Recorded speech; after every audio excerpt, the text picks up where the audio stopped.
अस्सलाम वालेकुम friends, I hope you are doing well.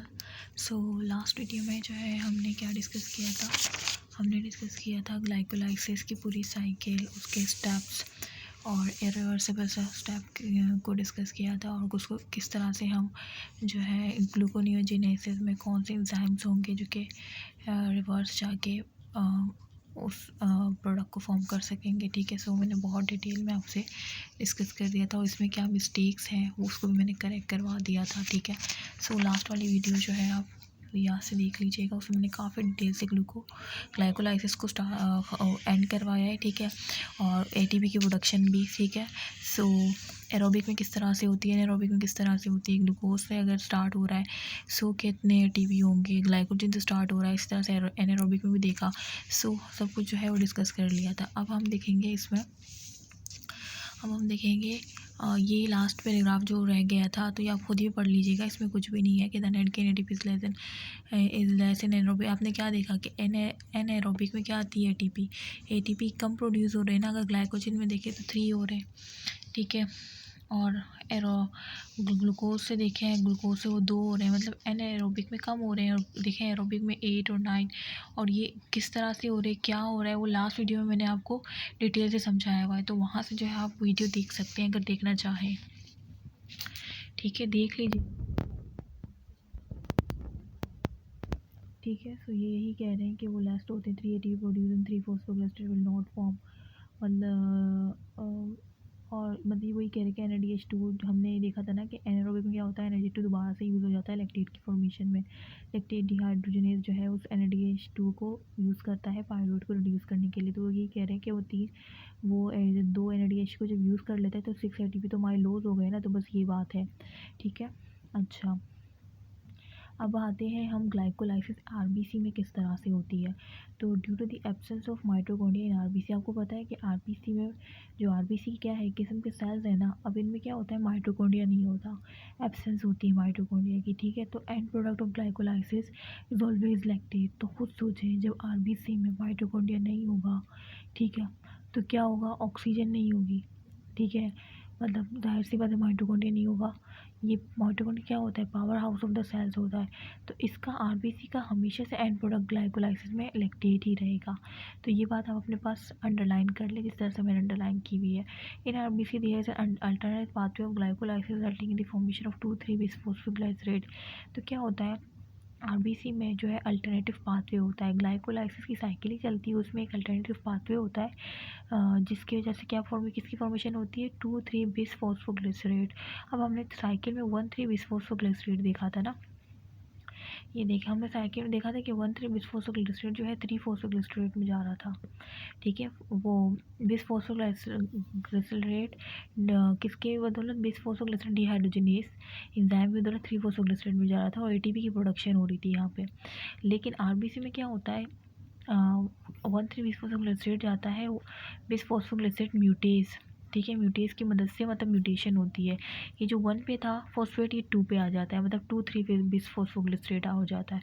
उसके बाद फिर ये 2,3 बिसफॉस्फोग्लिसराइड जो है बिसफॉस्फोग्लिसराइड फॉस्फेटेज की मदद से किस में दोबारा से चला जाता है, 3 फॉस्फोग्लिसराइड में। ठीक है, और यहाँ पे जो है फॉस्फेट मतलब रिलीज़ हो जाता है। यहाँ पे शो नहीं किया गया लेकिन मैं यहाँ पे शो कर रही हूँ, तो आप भी अपनी बुक में शो कर लीजिएगा। देखिए यहाँ से क्या निकलता है, फॉस्फेट निकलता है।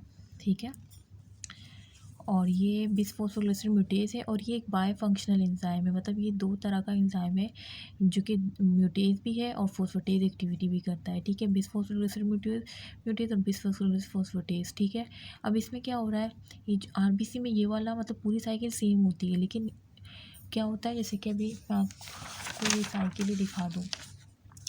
देखिए ग्लाइकोलाइसिस साइकिल थी, इसमें हमने पढ़ा था कि 1,3 बिसफॉस्फोग्लिसरिक एसिड जो है 3 फॉस्फोग्लिसरिक एसिड में जा रहा था फॉस्फोग्लिसरिक काइनेज की मदद से, सॉरी मैंने डिहाइड्रोजनेज बोल दिया था, सॉरी, काइनेज की मदद से। काइनेज एक्टिविटी होती है ना एटीपी से, एडीपी से एटीपी बनता है, मतलब एक फॉस्फेट एडीपी के पास जाता है तो वो एटीपी बनता है। अब यहाँ पे एक एनर्जी की प्रोडक्शन हो रही है ना, लेकिन आरबीसी में ये एनर्जी नो एटीपी, यहाँ पे आरबीसी में फॉर्मेशन नहीं होती ग्लाइकोलाइसिस में।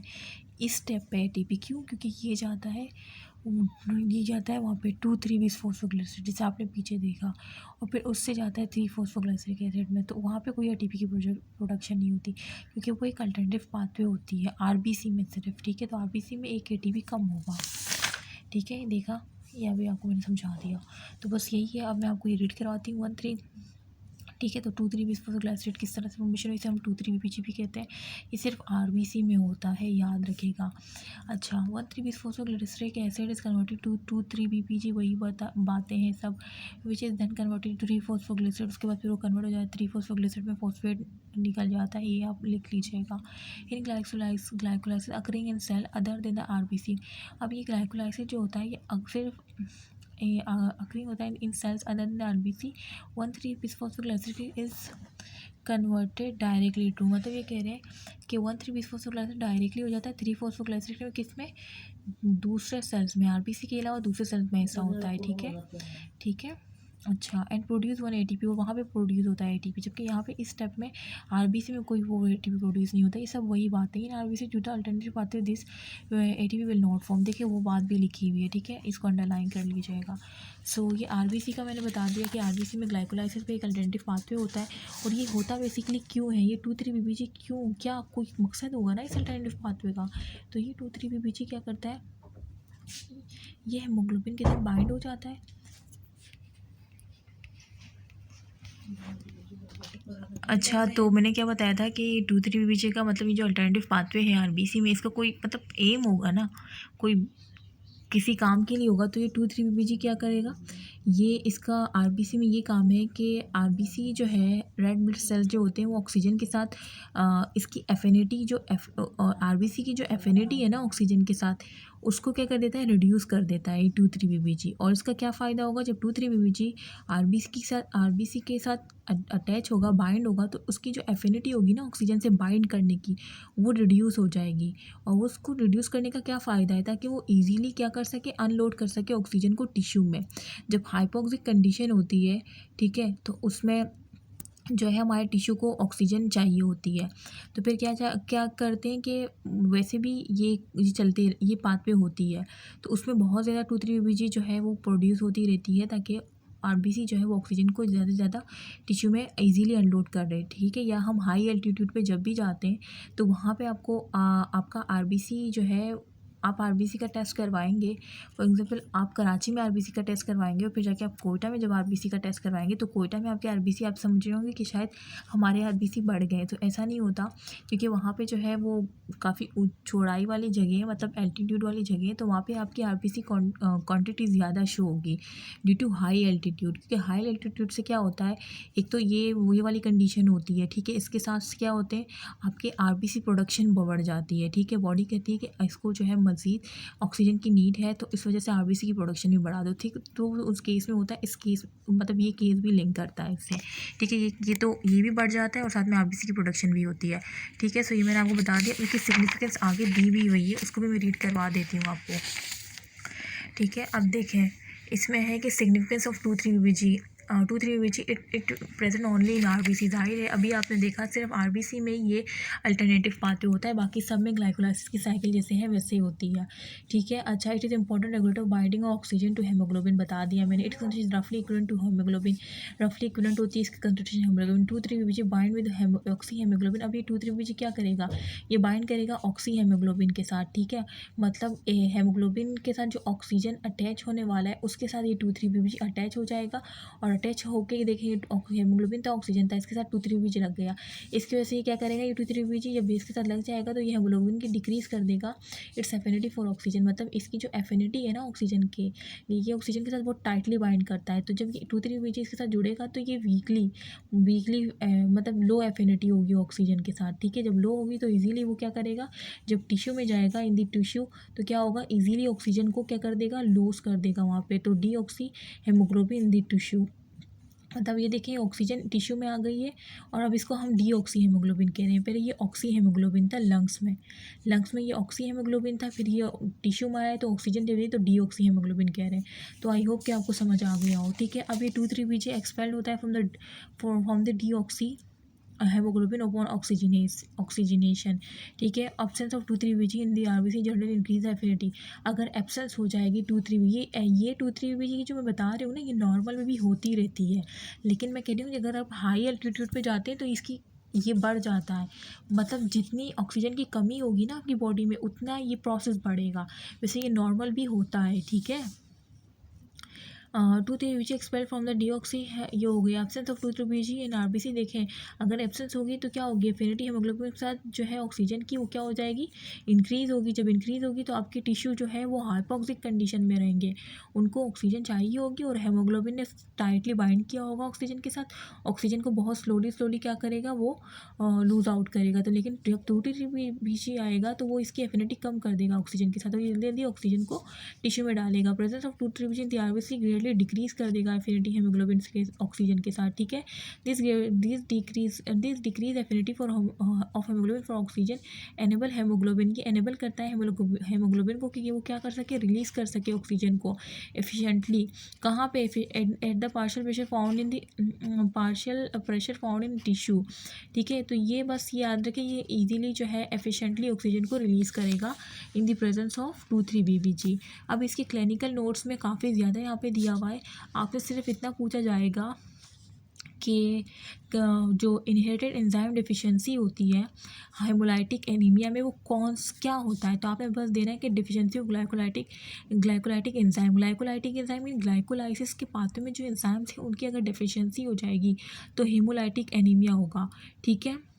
तो बस ये बताना है। अब आप कहेंगे यार ग्लाइकोलाइटिक के एंजाइम की मदद से मतलब कि हम रट्टा तो नहीं लगाए, ना ही मैं रट्टा लगाने को कह रही हूँ। अब मैं समझाती हूँ, ग्लाइकोलाइसिस के पाथवे से आपको एटीपी मिलते हैं, वो एटीपी कौन यूज़ करता है, हीम मतलब हेमोग्लोबिन आरबीसी में होता है। तो एटीपी की मतलब एटीपी की नीड ये कहाँ से पूरी करता है, अभी आपने देखा कि आरबीसी मतलब ग्लाइकोलाइसिस के थ्रू ही अपने एटीपी की रिक्वायरमेंट को पूरा करते हैं, ठीक है। तो अगर एटीपी की प्रोडक्शन नहीं हो रही, ठीक है, तो उनकी क्या होगी, यहाँ पे लिखा हुआ भी है कि haemolytic lemna is consisting of the decrease rate of glycol, अगर डिक्रीज रेट ऑफ ग्लाइकोलाइसिस होगा तो decrease rate of ATP production होगी, जब डिक्रीज रेट ऑफ होगी तो क्या होगा, inadequate to meet the energy requirement of the cell, RBC के जो सेल्स हैं उनको सही से रिक्वायरमेंट नहीं पूरी होगी उनकी एनर्जी की, तो फिर क्या होगा, वो मेंटेन करेंगे structural integrity of the cell membrane, मतलब फिर उनकी स्ट्रक्चरल इंटीग्रिटी भी सही से मेंटेन नहीं होगी, इनएडिक्वेट होगी, ठीक है। तो ये जब चेंजेस आएंगी मेम्ब्रेन में एटीपी के रिक्वायरमेंट पूरी ना होने से, तो वो चेंज करेगी शेप ऑफ द सेल, जब shape of the cell RBC की चेंज होगी तो आप खुद सोचे बहुत बड़ा मसला हो जाएगा। डिस्टॉर्टेड सेल जब होंगे तो फिर क्या होंगे, वो जो है उनको फेगोसाइटोसिस की जाहिर सी बात है, जब वो शेप भी चेंज कर देगा तो जो रेटिक्यूलो एंडोथेलियल सिस्टम होता है स्प्लीन में, वो समझिएगा कि ये शायद कोई फॉरेन बॉडी आ गई है या कोई ये आरबीसी ख़राब हो गई है, ये हमें नुकसान पहुंचा सकता है, बॉडी को नुकसान पहुंचा सकता है, तो फिर वो क्या करेगा, इसको फेगोसाइटोसिस कर लेगा, इसको इनगल्फ कर लेगा डिस्टॉर्टेड सेल्स को, ठीक है, जो आरबीसी के बन गए हैं due to inadequate supply of energy, ठीक है, रिजल्टिंग एनीमिया। तो इस तरह से एनीमिया हो जाता है, ठीक है। तो ये मैंने आपको बता दिया। और देयर विल बी स्प्लीनोमेगैली इसको कह सकते हैं कि ये स्प्लीनोमेगैली है, और उसको ट्रीट किस तरह से किया जा सकता है, मतलब इसके स्प्लीन में वो हो जा सकता है, और इन्फेक्शन या प्रेगनेंसी में ब्लड ट्रांसफ्यूजन भी करवाया जा सकता है। बस जो मैं बता रही हूँ वो याद रखें, और ये वैल्यू अगर याद रह जाए कि 14 to 70 जो है हेमोग्लोबिन मेल्स में होता है और 12 to 15 जो है फीमेल्स में होता है, एक दफ़ा देख ले, एमसीक्यूज़ में आ गया तो आप कर पाएंगे। अच्छा, ये तो मैंने बता दिया। अब ये होता है कि most patient do not require therapy except folic acid supplementation of for patient with severe, अगर बहुत ज़्यादा सीवियर हेमोलाइसिस हो रही है, ठीक है, हेमोलाइसिस मतलब आपके रेड ब्लड सेल टूट रहे हैं, तो फिर क्या होता है, फॉलिक एसिड की सप्लीमेंटेशन दी जाती है। अब ये फॉलिक एसिड क्या है, ये आपने फिजियोलॉजी में पढ़ा होगा, एरिथ्रोपोइसिस एक प्रोसेस होता है आरबीसी प्रोडक्शन का, तो उसमें इसकी नीड होती है। 95% जो हेमोलाइटिक एनीमिया होता है, ये आपको पता होना चाहिए कि 95% पायरुवेट काइनेज की डेफिशिएंसी से होता है, ठीक है। और अदर 4% जो होता है वो ट्रायोस फोस्फोआइसोमेरेज, ठीक है, या हेक्सोस आइसोमेरेज, मतलब आप आइसोमेरेज वाले 2 एंजाइम याद रख लें कि 4% उनसे होता है, 90% पायरुवेट काइनेज। बस आपने ये 3 पॉइंट याद रखने, और यहाँ पे जो मैंने एनीमिया का आपको समझाया है वो तो आपको समझ आ गया होगा, उसको भी आप दिमाग में रख लें, ठीक है। बाकी ये सब करने की ज़रूरत नहीं है, मैं अब आपको ये समझाऊंगी, आप भूल जाएंगे, फिर मैं पढ़ा देती हूँ कि glucose six phosphate dehydrogenase deficiency होती है। पायरुवेट काइनेज की डिफिशियंसी जब होगी तो इसकी डिफिशियंसी हो जाएगी, ग्लूकोज सिक्स फोस्फेट डिहाइड्रोजनेज की। मतलब ये इस तरह से कि ये जेनेटिक डिसऑर्डर जो कि लीड करता है हेमोलाइटिक एनीमिया।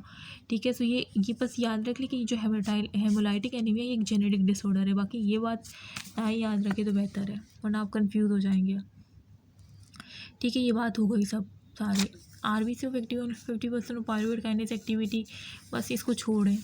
ठीक है, ये सब भी छोड़ दें कि ये तो आपको पता है कि जब आरबीसी की ब्रेकडाउन होगी तो बिलियरुबिन सीरम में एलिवेट करेगा। ठीक है, यूरिनी में ये सब पता ही है आपको। Due to increase RBC production होगी तो रेटिकुलोसाइट्स होगा और एथेरॉयड है हाइपरप्लेजिया ऑफ बोन मेरो हो सकता है, मतलब उसमें कोई कैंसर कंडीशन आ सकती है। सो इस सब को छोड़े, बस ये बात याद रखें, हेमोलाइटिक एनीमिया जो है वो क्यों होता है? ग्लाइकोलाइटिक के एंजाइम की डिफिशियंसी। कौन सी? पायरुवेट का 95%, 4% आइसोमेरेज के 2 एंजाइम, ट्राइरोज फोस्फेट था, एक हेक्सोज फोस्फेट आइसोमेरेज था। दूसरा ये याद रखिए कि ये जेनेटिक डिसऑर्डर है, बस और कुछ नहीं। अच्छा, और ये तो आपको समझ आ गई होगी ना जो मैंने ऊपर समझाया। अब मैं आपको बताती हूँ लैक्टिक एसिडोसिस क्या होता है। इंशाल्लाह ये हम नेक्स्ट लेक्चर में करेंगे। ठीक है, क्योंकि मैं नहीं चाहती कि लेक्चर बहुत लंबा हो जाए। ओके, अल्लाह हाफ़िज़।